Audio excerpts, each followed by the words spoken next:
ರಾಜ್ಯಾದ್ಯಂತ ಸುದ್ದಿಯಲ್ಲಿ ಇರ್ತಕ್ಕಂತಹ ವಿಚಾರ ನಿಮಗೆಲ್ಲ ಗೊತ್ತೇ ಇದೆ. ರಾಷ್ಟ್ರಾದ್ಯಂತ ಹೆಸರು ಮಾಡಿರುವಂತಹ, ಪ್ರಪಂಚದ ಮೂಲೆ ಮೂಲೆಯಲ್ಲೂ ಹೆಸರು ಮಾಡಿರುವಂತಹ ನಮ್ಮ ನಾಡ ಹಬ್ಬ ದಸರಾ ಹಬ್ಬ. ಇದರ ಉದ್ಘಾಟನೆಯನ್ನ ಬಾನು ಮುಷ್ತಾಕ್ ರವರು ಮಾಡ್ತಾ ಇದ್ದಾರೆ. ಇದಕ್ಕೆ ಅನೇಕ ಜನ ವಿರೋಧವನ್ನ ವ್ಯಕ್ತಪಡಿಸ್ತಾ ಇದ್ದಾರೆ. ಇದರ ಬಗ್ಗೆ ಸಣ್ಣ ವಿಶ್ಲೇಷಣೆಯನ್ನ ತಮ್ಮ ಮುಂದೆ ಇಡ್ಲಿಕ್ಕೆ ಇಷ್ಟಪಡ್ತೀನಿ. ಇದರಲ್ಲಿ ಯಾರನ್ನೋ ಸಮರ್ಥನೆಯನ್ನ ಮಾಡ್ತಾ ಇದ್ದೀವಿ ಅನ್ನೋ ಒಂದು ವಿಚಾರ ಇಲ್ಲಿ ಯಾವುದೂ ಇಲ್ಲ. ನಾವು ಯಾರನ್ನು ಸಮರ್ಥನೆಯನ್ನ ಮಾಡ್ತಾ ಇಲ್ಲ. ಇಲ್ಲಿ ಉದ್ಭವಿಸಿರುವಂತಹ ವಿಚಾರವನ್ನ ಏನು ಸೃಷ್ಟಿ ಆಗ್ತಾ ಇದೆ ಗೊಂದಲಗಳು, ಅದಕ್ಕೆ ಒಂದು ವಿಶ್ಲೇಷಣೆಯನ್ನ ಮಾಡಿ ಯಾವ ರೀತಿ ಇದೆ ಮನಸ್ಥಿತಿ ಅನ್ನೋದನ್ನ ತಮ್ಮ ಮುಂದೆ ಇಡ್ಲೋ ಒಂದು ಸಣ್ಣ ಪ್ರಯತ್ನ ಅಷ್ಟೇ. ಮೊದಲನೇದಾಗಿ ಪ್ರತಾಪ್ ಸಿಂಹ, ಆರ್ ಅಶೋಕ್, ಯತ್ನಾಳ್, ಪ್ರಹ್ಲಾದ್ ಜೋಶಿ, ಸಿ.ಟಿ. ರವಿ ಇವರೆಲ್ಲರೂ ಬಿಜೆಪಿ ಪಕ್ಷದ ನಿಷ್ಠಾವಂತ ನಾಯಕರುಗಳು. ಇವರು ಆರೋಪವನ್ನ ಮಾಡ್ತಾ ಇರ್ತಕ್ಕಂಥದ್ದು ಈಗ ಏನು ರೂಲಿಂಗ್ ಪಾರ್ಟಿಯಲ್ಲಿ ಇರ್ತಕ್ಕಂಥ ಕಾಂಗ್ರೆಸ್ ಸರ್ಕಾರದ ಒಂದು ಆಹ್ವಾನದ ವಿಚಾರವಾಗಿ ಇವರೆಲ್ಲರೂ ವಿರೋಧವನ್ನು ವ್ಯಕ್ತಪಡಿಸ್ತಾ ಇದ್ದಾರೆ. ವಿರೋಧ ಪಕ್ಷದವರು ವಿರೋಧವನ್ನು ವ್ಯಕ್ತಪಡಿಸ್ತಾ ಇದ್ದಾರೆ. ಆದರೆ ಇದು ಒಂದು ನಾಡ ಹಬ್ಬ. ನಾಡ ಹಬ್ಬದ ವಿಚಾರದಲ್ಲಿ ರಾಜಕೀಯವನ್ನು ಮಾಡುವಂಥದ್ದು ಎಷ್ಟು ಮಟ್ಟಿಗೆ ಸರಿ ಅನ್ನೋ ಪ್ರಶ್ನೆ ಉದ್ಭವ ಆಗುತ್ತೆ. ಇದರಲ್ಲಿ ಒಂದು ಎಲ್ಲರಿಗೂ ಗಮನ ಸೆಳೆಯುವಂಥದ್ದು, ಬೇರೆ ಯಾರು ಇದರ ಬಗ್ಗೆ ಚಕಾರವನ್ನ ಎತ್ತುತ್ತಾ ಇಲ್ಲ.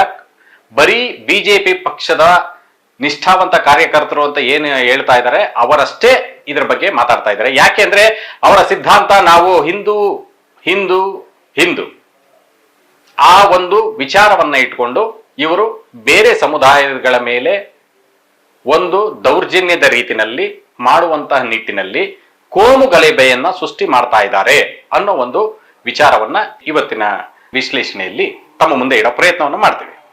ಆಗಿಂದನೂ ಇವರು ಬೇರೆ ಸಮುದಾಯವನ್ನ ಟಾರ್ಗೆಟ್ ಮಾಡ್ತಾ ಇದ್ದಾರೆ.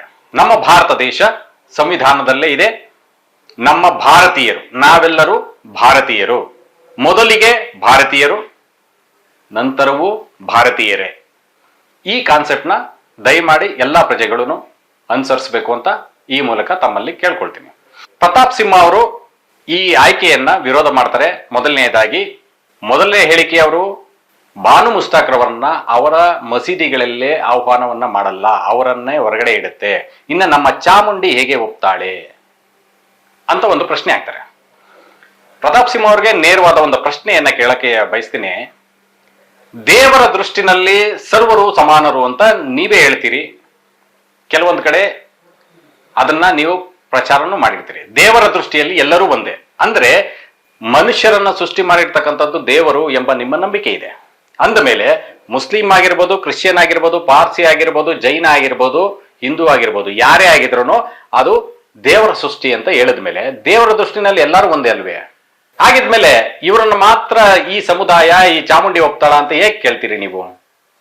ಅಂದ್ರೆ ಚಾಮುಂಡಿನಲ್ಲಿ ದೇವರಲ್ಲೇ ನೀವು ಧರ್ಮವನ್ನ ಅಥವಾ ಜಾತಿಯನ್ನ ಮನುಷ್ಯರಲ್ಲಿ ಭೇದ ಭಾವವನ್ನ ಉಂಟು ಮಾಡ್ತಾ ಇದ್ದೀರಾ.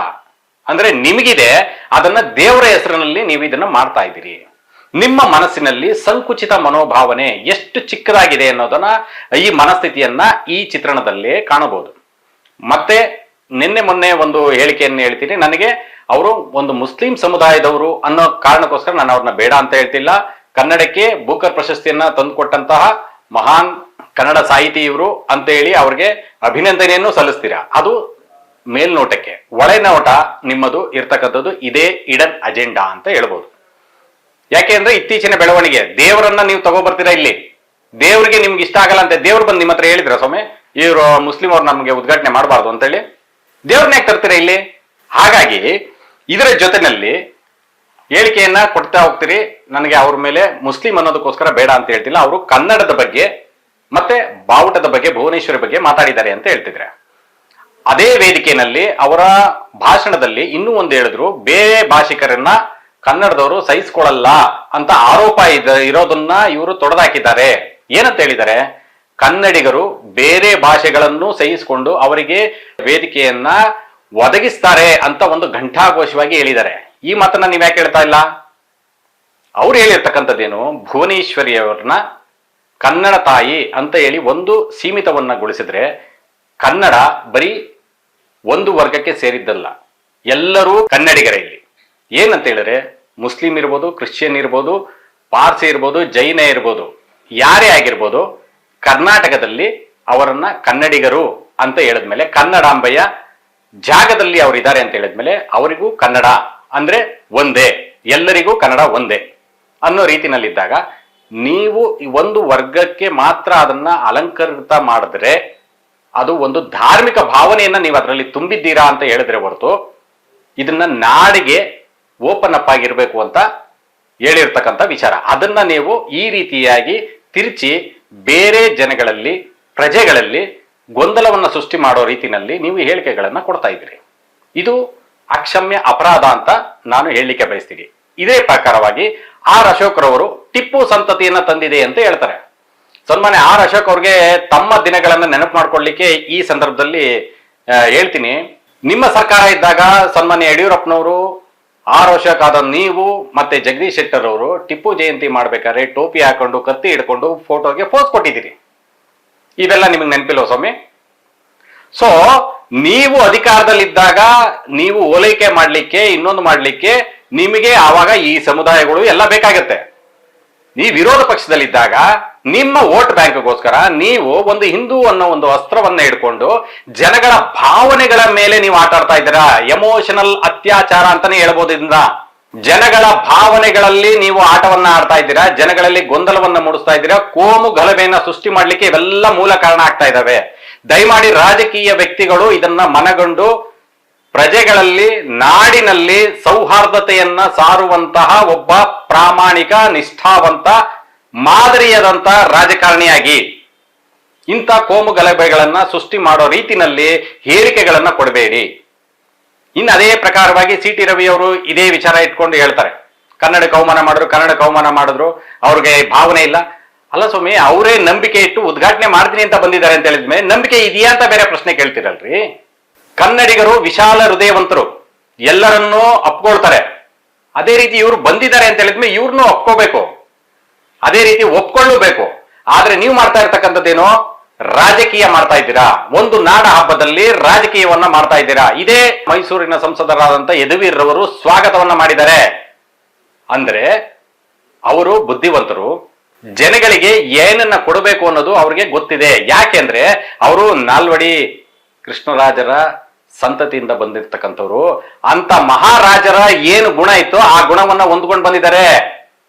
ನಿಮ್ಗೆ ನೆನಪಿರ್ಲಿ, ನಾಲ್ವಡಿ ಕೃಷ್ಣರಾಜ ಒಡೆಯರ್ ಅವರ ಆಸ್ಥಾನದಲ್ಲೂ ಸಹ ಮುಸ್ಲಿಂ ಸಮುದಾಯದವರು ಇದ್ರು. ಅವರು ಯಾವುದೇ ರೀತಿಯಾದಂತಹ ಜಾತಿ ವ್ಯವಸ್ಥೆಯನ್ನ, ಧರ್ಮದ ವ್ಯವಸ್ಥೆಯನ್ನ ವಿಂಗಡಿಸಿ ಅವರು ಯಾವತ್ತೂ ಅಧಿಕಾರವನ್ನ ಮಾಡಿಲ್ಲ. ಅದೇ ಒಂದು ಸಂತತಿಯಿಂದ ಬಂದಿರೋದಕ್ಕೋಸ್ಕರ ಯದುವೀರವರ ಹೃದಯ ವೈಶಾಲ್ಯತೆಯನ್ನ ಅವರು ತೋರಿಸಿದ್ದಾರೆ, ಸ್ವಾಗತವನ್ನ ಕೋರಿದ್ದಾರೆ. ನಾಡ ಹಬ್ಬ ಅಂದ್ರೆ ಚಾಮುಂಡಿ ದೇವಿ ಎಲ್ಲರನ್ನೂ ಸ್ವೀಕಾರ ಮಾಡ್ತಾಳೆ ಅನ್ನೋ ಒಂದು ನಂಬಿಕೆಯಲ್ಲಿ ಸ್ವಾಗತವನ್ನ ಕೋರಿದ್ದಾರೆ. ಆದ್ರೆ ನೀವು ಇಂಥ ವಿಚಾರಗಳನ್ನ ತಿರುಚಿ ಪ್ರಜೆಗಳಲ್ಲಿ ಗೊಂದಲವನ್ನ ಮೂಡಿಸೋದಲ್ಲದೆ ನಿಮ್ಮ ರಾಜಕೀಯ ಬೇಳೆಗಳನ್ನ ಬೇಯಿಸ್ಕೊತಾ ಇದ್ದೀರಾ.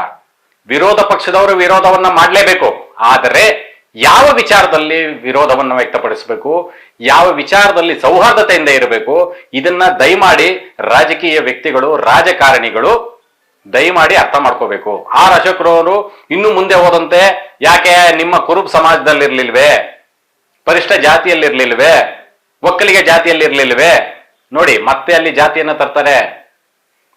ಇವರ ಉದ್ದೇಶ ಇಷ್ಟೇ, ಜಾತಿಗಳಿಂದ ಜನಗಳನ್ನ ಒಡೆದಾಕ್ಬೇಕು, ಅವರ ರಾಜಕೀಯ ಬೇಳೆಗಳನ್ನ ಬೇಯಿಸ್ಕೋಬೇಕು. ಇದಿಷ್ಟು ಇವರೆಲ್ಲ ಮಾಡ್ತಿರ್ತಕ್ಕಂಥ ಹುನ್ನಾರ. ಈ ಹುನ್ನಾರವನ್ನ ಜನಗಳ ಮುಂದೆ ತೋರಿಸ್ಬೇಕು ಎಂಬ ಒಂದು ಸಾರ್ವಜನಿಕ ಹಿತಾಸಕ್ತಿಯಿಂದ ನಿಮ್ಮ ಮುಂದೆ ಇಂಥ ವಿಚಾರವನ್ನ ಪ್ರಸ್ತುತಪಡಿಸಿದ್ದೀವಿ. ದಯಮಾಡಿ ಪ್ರಜೆಗಳೇ, ಎಲ್ಲ ವೀಕ್ಷಕರಿಗೆ ನಾನು ಕೇಳ್ಕೊಳ್ಳೋದಿಷ್ಟೇ, ಈ ರಾಜಕಾರಣಿಗಳು ಏನೇನು ಹೇಳಿಕೆಗಳನ್ನ ಕೊಡ್ತಾರೆ, ಇಂಥ ವಿಚಾರಗಳನ್ನ ದಯಮಾಡಿ ನೀವು ವಿಶ್ಲೇಷಿಸಿ ತರ್ಕವನ್ನ ಮಾಡಿ ನಂತರ ಒಪ್ಕೊಳ್ಳಿ. ಯಾಕೆಂದ್ರೆ ಅವರ ಬೇಳೆಗಳನ್ನ ಬೇಯಿಸ್ಕೋತಾರೆ. ಇವರು ಯಾವತ್ತೂ ಸಹ ಸಾರ್ವಜನಿಕ ಹಿತದೃಷ್ಟಿಯಿಂದ ಮಾಡೋದಿಲ್ಲ. ಒಂದು ಜಾತಿಯನ್ನ ತರ್ತಾರೆ, ಒಂದು ಧರ್ಮವನ್ನ ತರ್ತಾರೆ, ಮುಂದೆ ಇಟ್ಕೊಂಡು ನಿಮ್ಮನ್ನ ಆಟ ಆಡಿಸ್ತಾರೆ. ಅದಕ್ಕೆ ತಕ್ಕಂತೆ ನೀವು ಭಾವೋದ್ವೇಗಕ್ಕೆ ಒಳಗಾಗಬೇಡಿ. ಅವರ ಅಸ್ತ್ರ ಇಷ್ಟೇ, ನೀವು ಭಾವನೆಗಳಿಗೆ ಸ್ಪಂದಿಸ್ತೀರಾ, ನಿಮ್ಮ ಭಾವನೆಗಳನ್ನ ಕೆಣಕಬೇಕು ಅನ್ನೋ ಒಂದು ದೃಷ್ಟಿನಲ್ಲಿ ಅವರು ಬೇಳೆನ ಬೇಯಿಸ್ಕೊಳ್ಳುವಂತ ರೀತಿನಲ್ಲಿ ರಾಜಕಾರಣಿಗಳು ಕೆಲಸ ಮಾಡ್ತಾರೆ. ಹಾಗಾಗಿ ನಾನು ನಿಮ್ಮಲ್ಲಿ ನೇರವಾಗಿ ಕೇಳೋದಿಷ್ಟೇನೆ, ಯಾವುದೇ ಒಂದು ಹೇಳಿಕೆಗಳಿಗೆ ತಕ್ಷಣ ರಿಯಾಕ್ಟ್ ಮಾಡಬೇಡಿ. ಅವ್ರು ಹೇಳಿದ್ದೇ ಸರಿ ಅಂತ ಒಪ್ಕೋಬೇಡಿ, ವಿಶ್ಲೇಷಣೆಯನ್ನ ಮಾಡಿ. ಅವ್ರು ಹೇಳ್ತಾ ಇರೋದ್ರಲ್ಲಿ ತಪ್ಪಿದ್ಯಾ ಸರಿ ಇದೆಯಾ. ನೀವು ಎಲ್ಲ ಬುದ್ಧಿವಂತರಿದ್ದೀರಿ, ಭಾವನೆಗಳಿಗೆ ನಿಮ್ಮ ಕೈಗಳನ್ನ ಕೊಡಬೇಡಿ, ಎಮೋಷನಲ್ ಆಗಿ ಫೂಲ್ ಆಗಬೇಡಿ. ಇಂತಹ ರಾಜಕಾರಣಿಗಳಿಗೆ ಬುದ್ಧಿ ಕಲಿಸುವ ನಿಟ್ಟಿನಲ್ಲಿ ನೀವು ಜಾಗೃತರಾಗಬೇಕು ಅಂತ ಈ ಮೂಲಕ ತಮ್ಮಲ್ಲಿ ಕೇಳ್ಕೊಳ್ತಾ ಇದ್ದೀನಿ. ಆದರೆ ಮತ್ತೊಮ್ಮೆ ಮಗದೊಮ್ಮೆ ನಿಮ್ಮಲ್ಲಿ ವಿಚಾರವನ್ನ ಸ್ಪಷ್ಟಪಡಿಸ್ತಾ ಇದ್ದೀನಿ, ಇಲ್ಲಿ ಯಾರನ್ನು ಸಮರ್ಥಿಸಿಕೊಳ್ತಾ ಇಲ್ಲ. ನಾವು ವಿಚಾರವನ್ನ ಜನಗಳಿಗೆ ಗೊಂದಲವನ್ನ ಸೃಷ್ಟಿ ಮಾಡಬೇಡಿ ಅನ್ನೋ ಒಂದು ವಿಚಾರ ಮಾತ್ರ ತಮ್ಮ ಮುಂದೆ ಇಡ್ತಾ ಇದ್ದೀವಿ. ಮತ್ತೊಂದು ವಿಚಾರದಲ್ಲಿ ನಿಮ್ಮ ಮುಂದೆ ಹಾಜರಾಗ್ತೀವಿ. ಅಲ್ಲಿವರೆಗೂ ನೋಡ್ತಾ ಇರಿ ವಿಜಯವಾಹಿನಿ, ನಮ್ಮ ನಡೆ ಪರಿವರ್ತನೆಯ ಕಡೆ. ನಮಸ್ಕಾರ. ನಮ್ಮ ವಿಜಯವಾಹಿನಿ ನ್ಯೂಸ್ ಚಾನೆಲ್ನಲ್ಲಿ ಪ್ರಮೋಷನ್, ಜಾಹೀರಾತು, ಅಡ್ವರ್ಟೈಸ್ಮೆಂಟ್ ನೀಡಲು ಸಂಪರ್ಕಿಸಿ 9535808456.